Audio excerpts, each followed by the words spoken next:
Lung abscess. Lung abscess is a pus containing lesion of the lung parenchyma that gives rise to a cavity.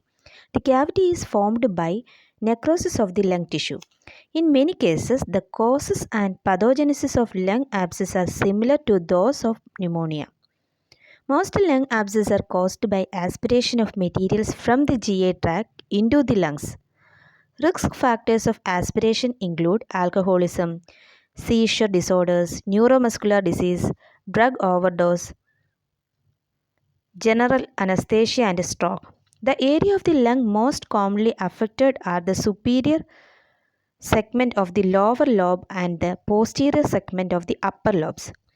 Fibrous tissue usually form around the abscess in an attempt to wall it off. The abscess may erode into the bronchial system, causing the production of foul smelling or sour tasting sputum. It may grow toward the pleura and causing pleuritic pain.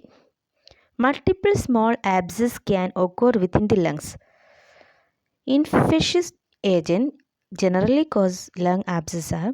The organism involved cause infections and necrosis of the lung tissues. Examples include enterogram negative organism. Example Klebsiella, Staphylococcus aureus, and anaerobic bacilli. Offensive sputum is associated with anaerobic bacteria. Lung abscess can also result from malignant growth, TB, and various parasitic and fungal disease of the lung. Clinical manifestation and complications of lung abscess. The onset of the lung abscess is usually insidious, especially if anaerobic organisms are primarily cause. A more acute onset occurs with aerobic organism. The most common manifestation is cough producing purulent sputum. That means often dark brown colored sputum. That is foul smelling and foul tasting. Hemoptysis is common, especially at the time that an abscess ruptures into a bronchus. Other common manifestations are fever, chills, prostration, pleuritic pain, dyspnea, cough, weight loss. Physical examination of lung indicate dullness to percussion and decreased breath sounds on auscultation over the segment of lung involved.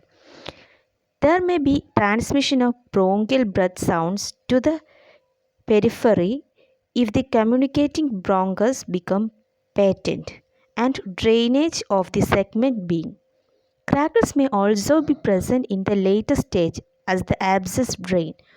Oral examination often reveal dental caries, gingivitis, and periodontal infection. Complications that can occur include chronic pulmonary abscess, bronchiectasis, brain abscess as a result of hematogenesis, spread of infection, bronchopulmonary fistulae, and emphysema from abscess perforation into the pleural cavity. Diagnostic studies. A chest X-ray may reveal a solitary cavity lesion with a fluid that is identified as an air fluid level. Computed tomography scanning is very helpful if there is a question of cavitation not clearly seen on chest X-ray. Lung abscess, in contrast to other types of abscess, does not require assisted drainage as long as there is a drainage via the bronchus.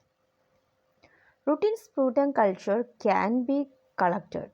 However, contaminants can confuse the result, and it is difficult to isolate anaerobic bacteria. Pleural fluid and blood culture may be obtained.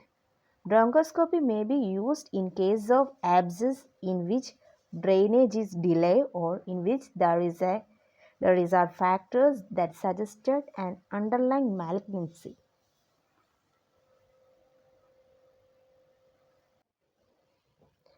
Nursing and collaborative management of lung abscess. Antibiotics given for a prolonged period, up to 2 to 4 months, are usually the primary method of treatment. Penicillin has historically been the drug of choice because of the frequent presence of anaerobic organisms. However, recent studies suggest that there is beta lactaminase production by the anaerobic bacteria involved in abscess of the lung, and they are resistant to penicillin. Clindamycin has been shown to be superior to penicillin and is the standard treatment for an anaerobic lung infection. Patients with protrude lung abscess usually show clinical improvement with a decreased fever within 3 to 4 days of being antibiotic. Because of the need for prolonged antibiotic therapy, the patient must be aware of the importance of continuing the medication for the prescribed period. The patient need to know about untoward side effects that need to be reported to the healthcare provider. Sometimes the patient is asked to return periodically during the course of antibiotic therapy for repeat culture and sensitivity test to ensure that the infecting organism is not becoming resistant to the antibiotic. When antibiotic therapy is completed, the patient is re-evaluated. The patient should be taught how to cough effectively. Chest physiotherapy and a post drainage are sometimes used to drain abscess located in the lower or posterior portion of the lung. Postural drainage to the lung area involved will aid the removal of secretions. Rest, good nutrition, and adequate fluid intake are all supportive measures to facilitate recovery. If dentition is poor and dental hygiene is not adequate, the patient should be encouraged to obtain dental care.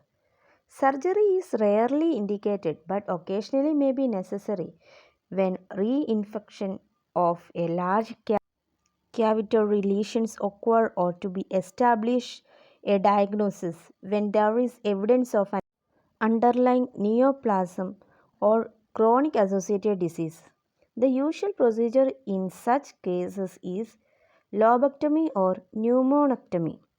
An alternative to surgery is percutaneous drainage, but there is a potential risk of contamination of pleural space. Complication of lung abscess. Rupture into pleural spaces causing emphysema, pleural fibrosis, trapped lung, respiratory failure, bronchopulmonary fistulae, pleural cutaneous fistula. These are the complications of lung abscess.